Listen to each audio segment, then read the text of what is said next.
Muling ipinamalas ng mga tauhan ng Baguio City Police Office Station 7 ang kanilang maagap na pagtugon at malasakit sa publiko matapos nilang agarang respondihan ang dalawang magkahiwalay na insidente na kinasangkutan ng mga lalaking nangangailangan ng agarang medikal na atensyon sa Baguio City. Sa unang insidente, agad na rumusponde ang mga naka-duty na pulis sa O-shape overpass matapos makatanggap ng impormasyon mula sa isang concerned citizen hinggil sa isang lalaking inatake ng seizure sa harap ng Sunshine Maharlika. Sa pamamagitan ng mabilis at maayos na aksyon ng kapulisan, nabigyan ng paunang lunas ang biktima at ligtas na na-turn over sa emergency medical services para sa karagdagang medical na atensyon. Samantala, bandang 8:50 ng gabi, mabilis ding rumisponde ang mga tauhan ng Police Station 7 sa isang insidente sa Siagam Kayang intersection kung saan isang lalaki ang nawalan ng malay. Agad na naipabot sa EMS ang nasabing individual upang mabigyan ng kinakailangang atensyong medikal at matiyak ang kanyang kalagayan. Ang maagap na pagtugon ng kapulisan sa nasabing mga insidente ay sumasailalim sa pagpapatubad ng 7 focused agenda ng Chief PNP,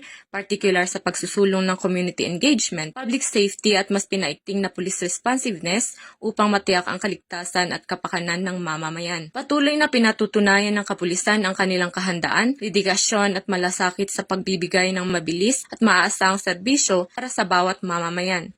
Mula dito sa reyon ng Cordillera, ako ang inyong PNN correspondent, Patroluman Grace Bulangan, alagad ng batas, tagataguyod ng Balitang Pulis.